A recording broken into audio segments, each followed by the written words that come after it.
heat on it 2 ways, because we're gonna do a chili garlic oil and the fresh sparkling heat of a lovely green chili. With your greens, your salad on your pizza, you are in luck. That is the pizza we're making today. And in another video, I am showing you how to make your very own homemade pizza dough. Sorry, you need this gratifying moment in your life. Come and watch as I press the dough, baby. Wow. That's glorious. This whole process I will walk you through. It's simple, but it requires patience, I will say that. If you don't feel like making your homemade pizza dough, you can definitely go to your pizza parlor, ask them to sell you some dough. You can usually buy it at your supermarket frozen, just let it thaw, and then you're ready to go. Let's make a chili garlic oil. The first thing you're gonna want is 4 cloves of garlic that we are going to thinly slice and use to infuse olive oil with a little chili flake as well, to create the base layer of this pizza. We're gonna literally gloss the entire crust with this slightly spicy, fragrant garlic oil.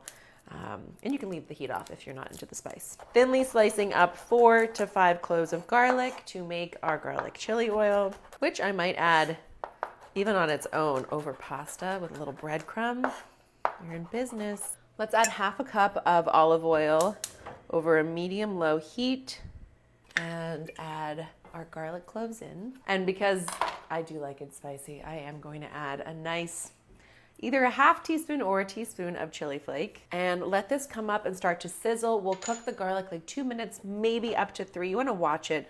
We're not looking for a lot of color on here, maximum just like a little golden browning. We just want it to start to infuse, and then we're gonna cut the heat and let it sit and really start to build out that flavor. Okay, let's get ourselves totally situated while that starts to cook. I have my lovely bunch of washed Swiss chard leaves, and one of my favorite pieces of this dish is the stem. Do not bother chopping it out or throwing it away. It becomes so tender and lovely. It's not a tough element here, so I like to just give myself little ribbons of the Swiss chard leaves and take it all the way down. And I'm going to use the stems all the way to where the leaves stop forming. This will be lovely texture on our pizza. And probably stop like an inch from the bottom, because it just starts to get a little bit more bitter than we need. But its color and its texture, it's lovely. I hear sizzling. Oh, okay. See how quickly that happens? Look, the garlic and the chili flake. The chili flake is also gonna let the oil start to turn that lovely like reddy color. I'm gonna take it over a low heat 1 more minute, then cut the heat, let it cool. During that cooling process, it will steep and become flavorful and delightful. And I will continue working my way through the Serranos next. I like little rings of chili. I find that they are pretty and textural, and add the right amount of heat to like every other bite will be really nice and hot and spicy if you got the right Serrano. Serranos, for the most part, are pretty spicy. You could definitely use a jalapeno instead. You could use a Fresno chili. But what I like about keeping it in ringlets is that then some bites are pops of spice, and then you get another like reprieve from just the rich, fatty, cheesy bite, and then you go for another spicy bite, and then, you know, it's a fun little game we play. So nice thin rings of your Serrano chilies. And I'm going to cut the heat off of our chili oil, which is gorgeous and smells fragrant, not burned. Let that cool ever so slightly as it infuses the oil with garlicky perfection, and we will start to form our pizza. Let me wash my hands. Okay, go ahead and grab your lovely pizza dough. Oh, this is so good. I'm so proud of you. I'm so proud. And here's one thing you actually want to get ready before your hands are all dirty. Take some semolina flour and just really generously scatter it over your pizza peel. This is gonna help make sure that your pizza does not stick as you try to slide it into the oven. Speaking of the oven, I have mine set to 450 or 500 degrees, as hot as your oven will go. We are sort of mimicking the experience of a hot, hot, hot pizza oven, which can get up to 800 degrees even. So as high as you can go is great. And I'm gonna show you how to do this on a pizza stone, which is something you can pick up at most culinary shops. You can buy it online. And it's a great way just to really, it sort of like soaks up the heat and keeps it really hot and concentrated. So it's a great way to turn your normal oven into something that approximates a lovely wood burning pizza oven. And I stuck that pizza stone on the bottom rack as low as it can go because the bottom of your oven is usually the hottest place. And I have let it get hot in there for the last like half hour. This is not a time to skimp on the heat. You want it nice and hot. I'm just using my fingers. Something interesting. You would think if you want a flat round that you should use like a bottle or a rolling pin here. Do not. You will squeeze out all the lovely air that the yeast developed in the dough. You will get rid of the chewy, amazing texture that we're hoping to achieve on our lovely pie. You got to do this by hand, which is super fun. And a great thing for the kids to do too. So all I'm doing is sort of working my way around the circle, pressing and pushing into this spherical shape. And once I have that nice sort of like outer boundary formed, that's when I'm gonna start doing the gravitational pull so I have my fists up. This is a fight with the dough, but not really. Be gentle. It's lovely. Be kind to your dough. And I'm just sort of rotating my fists around that perimeter we created and letting gravity create this lovely even thickness throughout of beautiful dough. And if you start to see it getting really thin in an area, stop working there.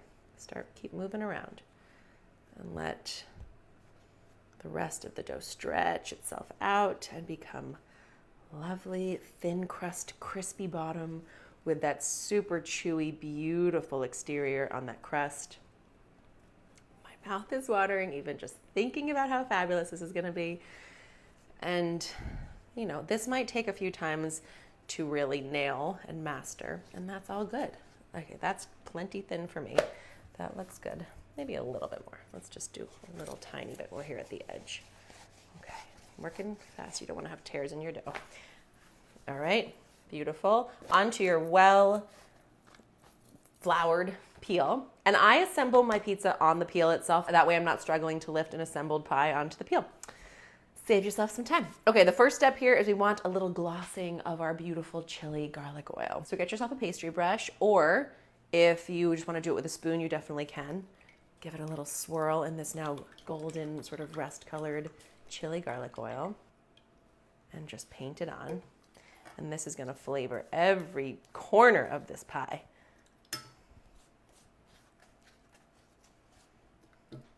And something to keep in mind with all pizza making is you are not looking for an excess of any one thing. This is a beautiful way to create a perfect bite that easily slips into your mouth, that brings a wonderful scattering and just unity to all your different ingredients, but you don't want too much of any one thing. You're not looking for a soggy, overly heavy crust or ingredients that overwhelm each other. You want the perfect balance. Now at this point you can add cheese first if you want, but I kind of like to bury a little scattering of our Swiss chard underneath that first layer of cheese, because I find that this layer will stay nice and juicy, then the top layer of chard gets a little bit crisper in the oven. It's a nice little textural play that we're very happy to see. Again, using moderation, not going too crazy on any one thing, because you're going to have layers here. A little bit of our shredded low moisture mozzarella, and there are not one, not two, but four types of cheese going onto this pie. So pace yourself. A little more Swiss chard right on top. Let's go ahead and scatter with our lovely Serrano peppers. Use as many or as few as you'd like. A little more cheese on top. Now we can go in with some dollops of ricotta. Again, not being too crazy here, just little pops. A few fresh tears of buffalo mozzarella if you have it. This is not essential, but I do have to say I kind of love the way it melts. And Parmesan. You are in luck that you came today. This is the day that you are going to fall in love with saying goodbye to delivery and hello to homemade pizza. Here is the moment of truth. Can we get this pizza onto the pizza stone without losing half our ingredients? I'm a pizza lover, but I never claimed to be a professional pizzaiolo. Be bold. Oh, it's gonna be so good. All right, we're gonna let it go like 15 minutes roughly. I will get in there and try to rotate it around, being gentle, trying not to lose everything. Okay, so come take a look at this pizza. You'll see it's been at about 8 minutes now. The back half is, I'm gonna work fast because I don't wanna lose the heat. The back half is lovely and golden brown back there, you can see, but the front part has a little bit of blandness. So just use your tongs to flip it and then pop it back closed. 7 more minutes to pizza perfection. Pizza's ready. She was in there about 16 or 17 minutes. Grab yourself your peel and your tongs and just lift her right out. That is the beauty of the semolina. The semolina stays behind on the pizza stone so that your pizza does not. And guys, look at the golden brown, cheesy, Swiss chardy luxury of this pizza. It's beyond. So give it a little brush with your garlic chili oil just around the crust for that extra boost of flavor. Fresh lime, just a little zesting right over top. Let it rest 1 minute just so that the cheese is not totally molten, so it will be easier to cut. Patience is a virtue that I don't possess. Let's cut it. Confidence is key. We're not dragging it back and forth. We are. That's it, okay? Once through and be firm.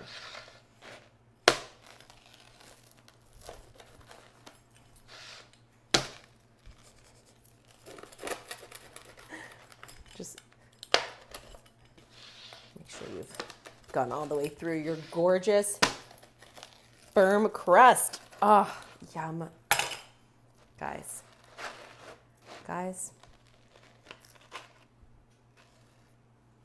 that is the garlicky, spicy white pizza with Swiss chard and Serranos and lime of your dreams. And mine.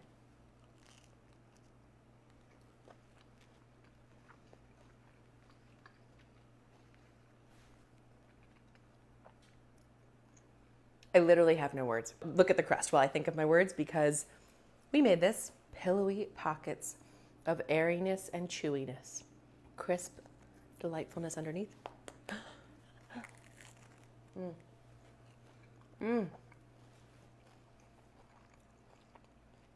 That Swiss chard that just melts in with the cheese. Like I said, those little sort of crusty, crispy pieces, tendrils of Swiss chard here at the top, while the part that's buried under the cheese just melts together. The garlic oil all over top, the pop of heat from the chili, muted by the wonderful fattiness of our ricotta. Okay, let's taste the crust. The crust is like a garlic knot.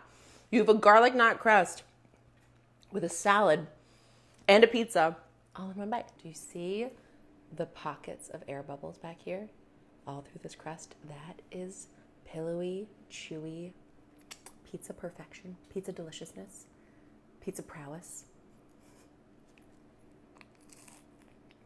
And then, if you were feeling sad because you were getting to the end of your slice, break off your crust. I'm a crust girl anyway, but watch. Break off your crust and dunk it in your garlic chili oil. And make every single bite pure perfection. If you're not currently doing pizza parties at home, this is your sign to start doing it.